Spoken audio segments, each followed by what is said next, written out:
듣기는 속히 말하기는 더디라는 제목으로 오늘 나누겠습니다. 오늘은 제9계명 내 이웃에 대하여 거짓 증거하지 말라입니다. 자신에 대한 거짓말뿐만이 아니라 내 이웃에 대하여 거짓 증거하지 말라가 9계명의 주된 내용입니다. 그러니까 지난 8계명 도둑질하지 말라에서 금하는 것 중에 하나, 요구하는 것 중에 하나가 소송을 남용하지 말라 그거였어요.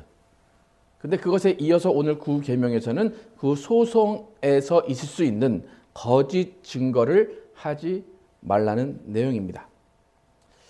미국을 흔히 소송의 나라라고 이야기합니다. 한국도 미국 따라가서 요즘에는 로스쿨이 이제 생겨나간 다음에 변호사들이 넘쳐나고 계속해서 뭐 그냥 일만 있으면 소송할 거야라는 이야기를 많이 합니다. 소송에서 중요한 위치를 차지하는 것 중에 하나가 증거입니다. 또 그 증거를 가지고 있는 어떤 사람, 증인을 또 중요하게 여깁니다. 우리가 영화 같은 데 볼 수 있지만 마음만 먹으면 얼마든지 돈을 받고 위증을 할 수 있어요. 거짓 증언을 할 수 있는 가능성이 많이 있습니다. 그러다 보니까 돈이 많은 사람들은 그 증인을 돈을 주고 매수하거나 불리한 증언을 하지 말아달라고 돈을 주고 그 증거를 막는 일을 하게 됩니다. 증인을 매수해서 혹은 그 증인에게 돈을 주어서 그 거짓 증거 혹은 그 증거를 감추는 그 일을 해달라. 그것이 오늘 9계명에서 이웃에 대하여 거짓 증거하지 마라라는 그 계명에 속하는 거예요. 이렇게 중대한 법정의 소송부터 사소한 이웃과의 갈등에까지 어떤 험담이 오고 가고 모함이 오고 가는 그 모든 것이 오늘 9계명에 포함이 됩니다. 여러분, 증거한다, 거짓 증거, 증거한다라는 것은 증인이라는 거예요. 증인은 눈으로 본 것을 말하고 자기가 직접 들은 것을 말하는 거예요.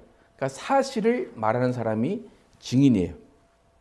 그러니까 본인이 말하지 않고 본인이 듣지 않고 본인이 본 것을 말하지 않는 것은 증언이 아니에요.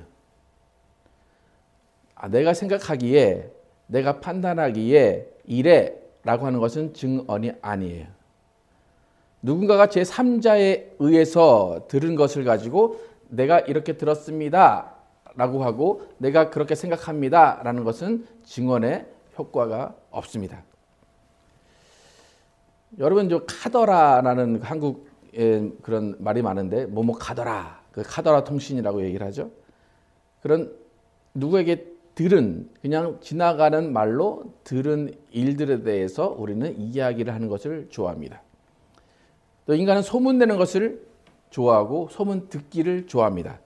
특히 루머라는 것을 우리는 많은 호기심을 가지고 보게 됩니다. 어느 조사에서 다른 조사에서 한 것을 보면 한 3만 명 사는 커뮤니티가 있다고 하면, 인터넷이 없는 시대에 3만 명이 사는 커뮤니티가 있다고 하면 한 가지 루머가 퍼지는데 2시간 반이면 3만 명이 다 알게 된대요. 그러니까 이 지역이 어느 정도 뭐 사람이 사는지 모르겠지만 한 적어도 뭐 하루면 모든 소문이 다 퍼지게 됩니다. 또 인터넷이 발달한 지금은 몇십 분이면 그 루머가 다 확산이 됩니다. 우리나라 사람들은 대부분 인정하는 말이 뭐냐면 아니 땐 굴뚝에 연기 나겠느냐 그거예요. 그러니까 일단 루머를 퍼뜨리고 나면 그 사람에 대해, 루머에 해당하는 그 사람은 명예가 회복되기가 힘들어요. 그것이 사실이 아니어도 무조건 그냥 루머를 퍼뜨리기 시작하면 그것을 들은 사람들은 거의 90%가 이것은 그랬을 거야 라고 단정을 짓고 판단을 하게 됩니다. 특히 정치권에서 선거를 할 때가 되면 무조건 루머가 돌기 시작해요. 무조건 말하고 보는 거예요. 그런 일이 없어도 그냥 말하고 보는 거예요. 저 사람이 바람을 피웠더라, 저 사람이 무슨 비리를 저질렀더라 말하고 나서 나중에 그것이 사실이 아닌 걸로 밝혀지면 내가 잘못 들었나 보다, 내가 잘못 알았나 보다 라고 그냥 자기는 그냥 꼬리를 감추는 거예요. 그렇게 되면 그 루머의 당사자는 사실 여부와 상관이 없어요. 잘못을 했든 안 했던 간에 명예가 실추가 되고 그 가족은 너무나 큰 고통에 빠지게 됩니다. 발 없는 말이 천리 간다는 속담도 있죠. 지금은 그 소문이 또 루머가 정말로 빨리 퍼지기 때문에 사실 관계와 상관없이 남을 험담하는 것, 남을 모욕하는 것, 남에 대한 이야기를 하는 것은 어떤 한 사람의 인생을 좌우한다는 거예요. 사람들은 루머가 돌기 시작하면 뭐라고 말하냐면, 야, 그러면 그 루머가 사실인지 아닌지 네가 해명을 해라 그래요. 한 일도 해명을 하고 하지 않은 일도 해명을 하라 그래요. 근데 한 일에 대해서는 해명하기가 쉬운데 하지 않은 일에 대해서는 해명을 하기가 너무나 힘들어요. 하지 않은 증거를 대래요. 근데 그 하지 않은 증거를 대는 것이 쉽지 않단 말이에요. 그러니까 하지 않은 증거를 대기 위해서 이것저것 다 알아보지만 그것을 대지 못하면 또 시간은 지나가고 사람들은 아, 저 사람이 할 말이 없어서 저러는구나 라고 할 수밖에 없다는 거예요. 그러니까 이런 루머들은 인격적인 모욕감을 느끼게 되고 정신적인 상처를 입게 되고 그 억울함을 풀 수 없는 그 화병에 걸려서 정말 죽을 것 같은 그런 인생을 살게 돼요. 이렇게 요즘은 인터넷을 통해서 루머가 많이 확산이 되고 그런 루머를 통해서 많은 어려움을 겪게 되는 일들이 많은데 이럴 때 대부분 어떤 말을 많이 하냐면 나 너 명예훼손으로 고소할 거야 그래요. 그죠? 여러분 혹시 명예훼손으로 고소당하신 적 혹시 있으십니까? 아니면 누구를 고소해 본 적 있으십니까? 여러분 명예훼손이라는 그 의미에 대해 잘 아십니까? 요즘 이걸 잘 알아야 돼요. 그러니까 미국 사람들은 얼마나 아는지 모르겠는데 한국 사람들이 이 명예훼손에 대한 의미를 잘 몰라요. 여러분 명예훼손의 의미가 뭔지 한번 읽어볼게요. 같이 한번 읽어보겠습니다. 시작. 명예훼손이란 사람을 비방할 목적으로 정보통신망이나 오프라인을 통해서 공공연하게 사실이나 거짓의 사실을 드러내어 타인의 명예를 훼손하는 행위를 말합니다. 만약 여러분이 100% 사실이에요. 여러분이 봤어요. 여러분이 들었어요. 그래서 그 어떤 여러분 아닌 제3자의 이야기를 공공장소에서 어떤 또 다른 사람에게 이야기를 했어요. 정말 사실이에요. 근데 그 여러분이 어떤 사람에 대해 이야기를 했다는 것을 그 당사자가 들었어요. 그리고 나 너 명예훼손으로 고소할 거야. 그럼 여러분은 고소를 당할까요? 안 당할까요? 그것이 죄일까요? 아닐까요? 여러분 사실을 그대로 얘기했어요. 명예훼손일까요? 아닐까요? 그러니까 우리가 이걸 잘 몰라요. 명예훼손이에요. 아까 뭐라고 쓰였어요?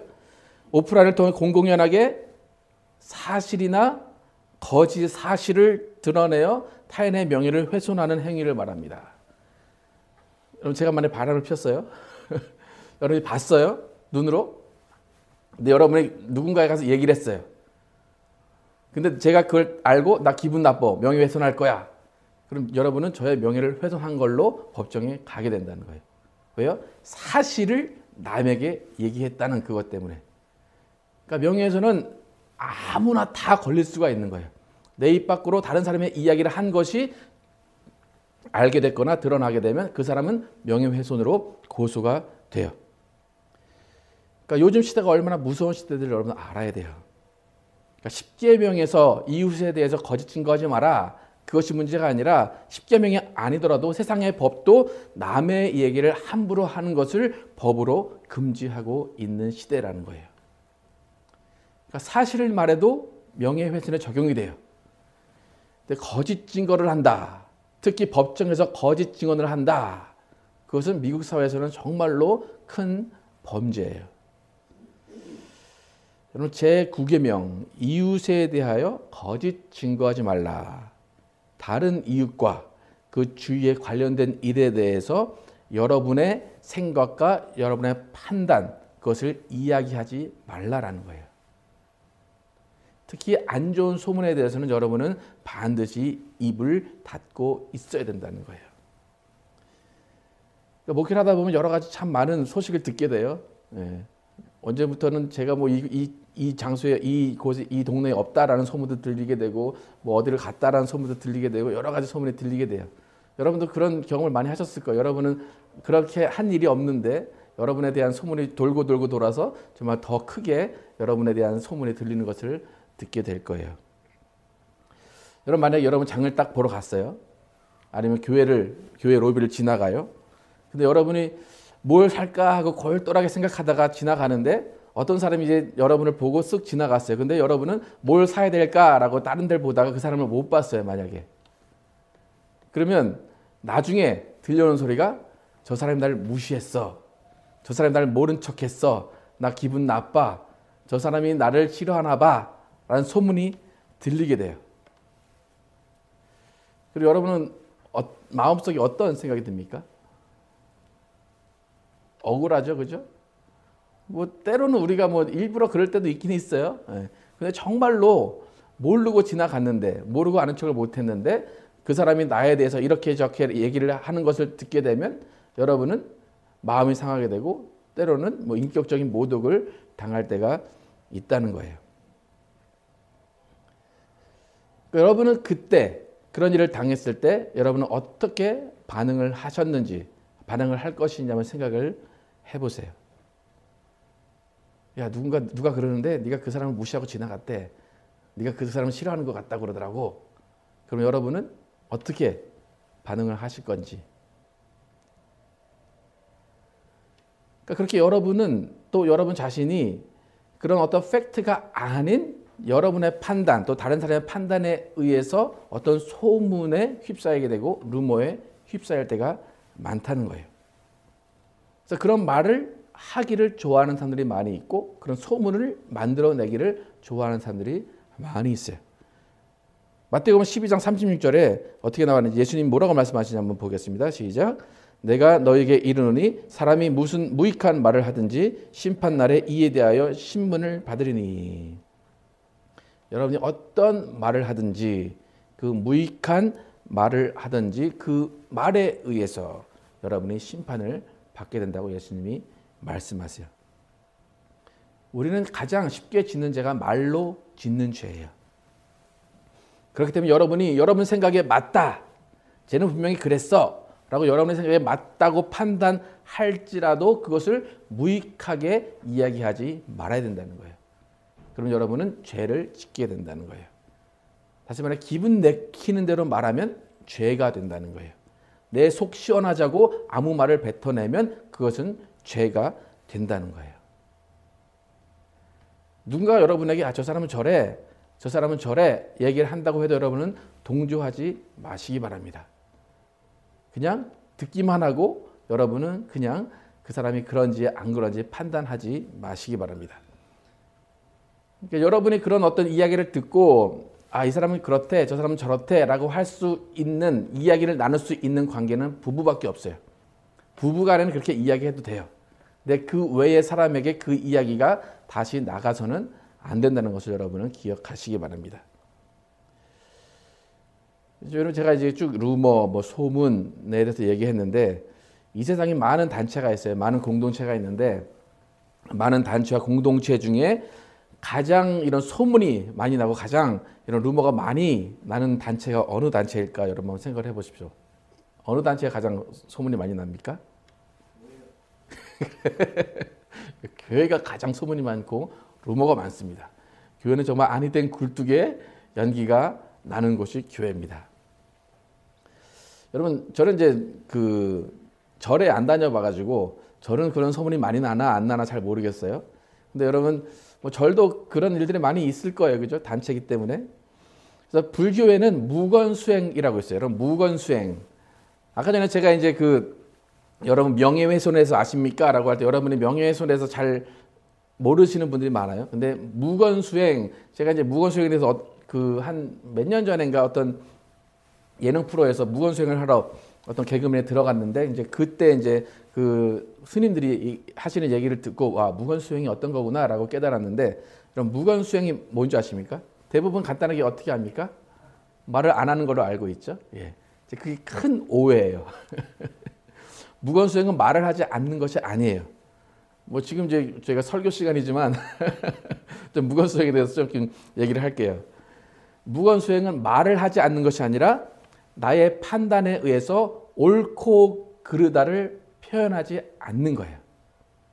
말을 하지 않는 게 아니라 내 생각에 이건 옳아, 그르다라는 것을 표현 안 하는 거예요. 그러니까 간단하게 말해서 내 주장을 하지 않는 거예요. 그러니까 무슨 말인가 하면 내가 무건수행을 해요. 여러 가지 말이 들려요. 그죠? 누가 들려요. 근데 그 말은 다 들어야 돼요. 근데 듣고 내가 저건 아닌데, 아니면 내가 무슨 핑계를 대야 되는데, 아니면 내가 무슨 말을 해줘야 되는데 그거를 얘기를 하지 않는 게 무건수행이에요. 여러분, 만약에 여러분이 아는 정보에 의해서, 여러분의 경험에 의해서 A는 B다라는 게 여러분의 상식으로, 또 여러분의 경험으로 여러분은 딱 가지고 있어요. 어떤 사람이 와가지고 A는 C야. 그럼 여러분은 그 말을 들은 다음에 여러분의 속에서, 여러분의 생각에, 마음에 어떤 반응이 일어납니까? 그래, A가 C구나. 그럽니까? 아니면 어떻습니까? 첫 번째 단어가 뭘 것 같아요? 아니야. 아까도 웃기지 마. 그런 단어가 먼저 떠올라요. 그러면 여러분이 무건수행하고 있다. 그러면 여러분은 어떻게 해야 돼요? 그 말을 하지 않는 거예요. 내 판단에 맞는 것, 내 판단에 옳은 것, 그런 것을 말하지 않는다는 거예요. 그러니까 내가 알고 있는 것이 맞다고 하는 그 주장을 내가 해야 되는데, 다른 사람이 거기에 이의를 제기하거나 다른 말을 해도 나는 그것에 대꾸를 하거나 이것이 맞다라고 옳다라고, 아니면 그러다라고 주장할 수 없다는 거예요. 만약에 정말 그것이 그 사람이 정말 죽어가는 일이라고 한다면 말해줘야 되겠지만, 정말 많은 사실인데도 불구하고 다른 사람이 그것이 아니다라고 얘기할 때 무건수행에 의하면 그것이 옳고 그름을 우리는 표현하지 말아야 된다는 거예요. 그래서 무건수행의 가장 중요한 것은 뭐냐면, 다른 사람의 말과 행동을 받아들이는 거예요. 어떤 행동이나 어떤 말이든지 일단 받아들이는 거예요. 그것이 훈련이에요. 그래서 여러분이 이제 대화를 많은 사람들과 하다 보면, 어떤 사람은 말의 시작, 여러분의 말을 걸고 그 사람이 나에게 반응하는 말의 시작이 아니라고 말을 하는 사람들이 있어요. 아니 그게 아니고. 어떤 사람은 그래 그렇게 또 이야기를 받는 사람이 있어요.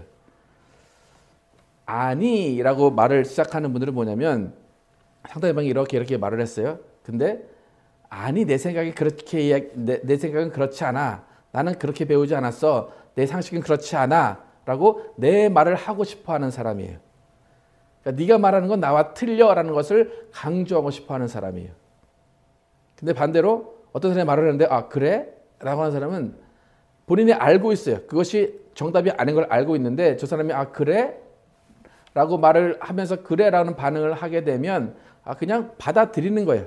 저 사람이 틀린 정보를 갖고 있구나. 그렇구나. 받아들이고 그것을 고쳐주는 것이 아니라 그냥 나는 이렇게 생각해 라고 이야기해 준다는 거예요. 그러니까 만약에 다른 사람이 여러분의 생각과 다른 의견을 갖고 있다면 그냥 여러분은 저 사람 잘 모르는구나. 나중에 언제 때가 되면 알게 되겠지. 깨달으면 알게 되겠지라고 그냥 그 사람이 스스로 깨달을 수 있는 기회를 주게 되어야 된다는 거예요. 여러분 대화 방식은 어떻습니까? 여러분이 말하는 첫 번째가 아니, 그게 아니고 그게 먼저입니까? 아니면 그래? 라고 대화를 하십니까? 어떻습니까, 여러분? 여러분의 언어의 습관일 수도 있고 여러분의 마음의 어떤 가짐일 수도 있고 어떻습니까? 여러분이 아니라는 말을 하는 사람과 대화를 하다 보면 어떤 기분이 되면 저 사람 날 가르치려 든다라는 생각이 들어요. 아무것도 모르고 있는 것 같은데 저 사람이 나를 가르치려 들고, 만약에 여러분이 좀 나이가 있고 젊은 사람이 그렇게 얘기한다면 젊은 사람이 나를 가르치려 드네, 이제 그렇게 또 생각을 하게 됩니다. 그렇게 되는, 만약에 아니라는 반응을 보인 사람과 대화를 하게 되면 그 다음부터는 그 사람과 대화를 하고 싶지 않아요. 그냥 인사만 하고 지나가고 싶어져요. 그러니까 이제 불교에서는, 절에서는 이런 무건수행을 통해서 이렇게 조금 많은 또 깨달음의 기회를 주는데, 교회에서는 별로 이렇게 무건수행에 해당하는 그런 어떤 훈련이나 그런 것이 많이 없는 것 같아요. 교회가 많은 무건수행의 어떤 그런 훈련이 필요로 하는데 왜 없는지 모르겠어요. 하지만 또 성경에서는 이야기를 해요. 야고보서 같이 한번 읽어보겠습니다. 야고보서 읽겠습니다. 시작. 형제들아 너희가 알지니 사람마다 듣기는 속히 하고 말하기는 더디하며 성내기도 더디하라. 오늘 설교 제목이죠. 듣기는 어떻게 하래요? 속히 하고 말하기는 더디하라. 이게 불교에서 말하는 무건 수행이에요. 듣기는 속히 하래요. 다 들으래요. 근데 말은 더디 하라는 거예요. 우리는 다 각자 편한 방식으로 살아가게 돼요. 그래서 내가 알고 싶은 것만 알게 되고 내가 듣고 싶은 것만 듣게 되고 내가 말하고 싶은 것만 말하려고 해요. 그런데 오늘 제 9계명은 그렇게 이야기하지 않아요. 너희는 이웃에 대해서 거짓 증거하지 말라라고 이야기해요. 내가 아는 것은 A가 B인데 누군가 A가 C라고 하면 그냥 놔두세요. A가 C로 알게 놔두세요. 언젠가는 깨닫겠지. 깨닫지 못하면 그러다 그냥 죽겠지. 놔두세요. 그러니까 여러분이 사명감을 가지고 내가 저 사람에게 옳고 그름을 가르쳐줘야 돼 라고 생각하는 그때부터 여러분의 마음은 악의 구렁텅이가 돼요. 그것을 전해줘야 되는데 못 전해주는 그 너무 안타까운 그 마음이 여러분은 평화를 잃어버려요. 나 혼자 생각에 저 사람이 나를 못 보고 지나쳤는데 저것은 분명히 나를 보았는데 못 본 척 한 거야. 나를 무시한 거야. 나를 싫어하는 거야 라고 생각하면 그때부터 여러분의 마음은 악의 구렁텅이가 돼요. 여러분 스스로 여러분을 악의 구렁텅이로 집어넣지 마시기 바라는 거예요. 오늘 그 소요리 문답에서 나라가 임했다라고 하잖아요. 예수님이 나라가 임했다라고 하는 것처럼 여러분의 마음 가운데 여러분이 스스로 갈등하고 여러분이 어떤 사람에게 이것을 가르쳐줘야 되는데 아니면 내 판단에 저 사람은 나를 싫어하나 봐, 나를 미워하나 봐, 나에 대한 오해가 있나 봐 라고 하는 그 생각이 들 때부터 여러분의 마음은 천국이 아니라 지옥이 되어 간다는 거예요. 그래서 우리는 우리 스스로 판단한 것 때문에 이웃에 대한 거짓 증거를 해서는 안 된다는 거예요. 남에게 이간질하고 남에게 거짓 증거하고 남에게 다른 생각을 내 주장을 전해주려고 하는 것 그것은 마귀가 좋아하는 이간질에 속하게 됩니다. 마귀는 이간질을 하는 존재라고 예수님이 말씀하셨어요.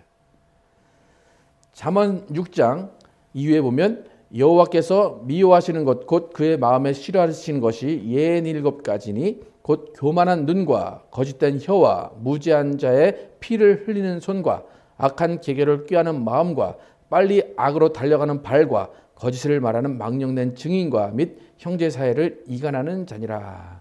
하나님이 싫어하시는 것이 여러 개가 있는데 그 중에 하나가 이간하는 거예요. 형제를 이간하는 것. 또 망령된 증인 그것을 하나님이 싫어하신다 그래요.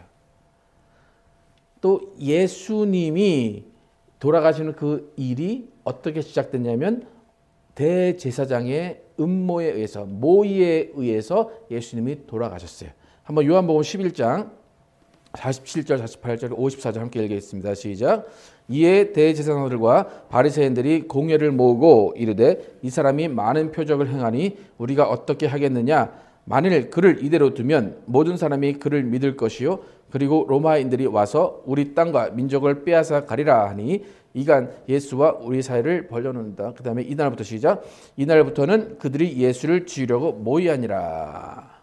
예. 지금 대제사장들과 바리새인이 공회를 모았어요. 예수에 대해서 이야기를 해요. 48절 이게 사실입니까? 사실이 아닙니까? 놔두면 모든 사람들이 그를 믿을 것이다. 로마인들이 와서 땅과 민족을 빼앗아 갈 거다. 사실이 아닌데 이것을 사실로 자기네들이 판단한 거예요. 그리고 그것을 기정사실로 해놓고 예수를 죽이기를 모의했다는 거예요. 자기들이 거짓 증거를 하기 시작했다는 거예요. 대제사장이 그랬대요. 대제사장이. 그런데 유대교의 가장 큰 가장 우두머리인 사람, 요즘 말하면 목사가 그랬다는 거죠. 교회가 지금 시대의 교회가 예수를 죽이는 모의를 하는 장소가 될 수도 있다는 거예요. 구역 모임이 예수를 죽이는 모임이 될 수 있다는 거예요. 친교 모임이 예수를 죽이는 모임이 될 수 있다는 거예요. 거짓 증거를 통하여서 우리는 이웃을 죽일 수 있고 성도들을 죽일 수 있다는 거예요. 그러면 하나님은 대제사장을 모의하는 도구로 사용하셨어요. 대제사장의 입을 통하여서 예수님이 모의를 통해서 그런 억울한 누명을 쓰시고 돌아가실 것을 말씀하셨어요. 그러니까 우리는 항상 조심해야 될 것은 뭐냐면 우리의 입이 우리의 가정을 죽이고 우리의 사회를 죽이고 우리의 교회를 갈라놓는 도구로 사용될 수도 있다는 거예요. 그렇기 때문에 이웃에게 거짓 증거하지 말라라는 그 계명을 우리는 반드시 기억하고 있어야 돼요. 특히 교회 안에서 또 목회자의 관계 가운데 성도의 관계 가운데 우리는 나의 생각, 나의 옳고 그름을 표현하는 것을 우리는 잘 생각하면서 그것을 금하는 훈련이 필요합니다. 만약에 우리가 우리의 입을 통하여서 우리의 말을 통하여서 아까 예수님 말씀하신 것처럼 무익한 말로 죄를 짓게 되면 마귀는 우리를 그 말을 통하여서 예수님과 사이를 벌려놓게 된다는 거예요. 제9계명 내 이웃에 대하여 거짓 증거하지 말라. 내 주장을 하지 않는 거예요. 내가 옳고 그름을 알고 있어도 그것을 남에게 강요하지 않는 거예요. 남의 이야기를 들어주는 거예요.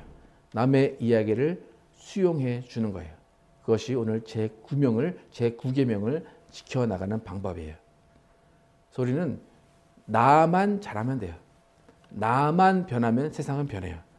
다른 사람이 어떻게 생각을 하든 그것을 내가 고쳐주는 것이 아니라 그 사람이 직접 깨닫고 고쳐나가기를 바라면 돼요. 그리고 기도하시면 돼요. 옳은 분은 예수 그리스도 한 분이에요. 내가 생각하는 것이 옳지 않을 수도 있어요. 내가 생각하는 것이 진리가 아닐 수도 있다는 거예요.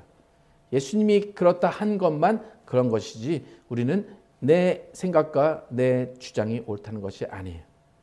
그래서 우리도 증인이에요. 우리는 무엇의 증인입니까? 예수 그리스도의 증인이에요.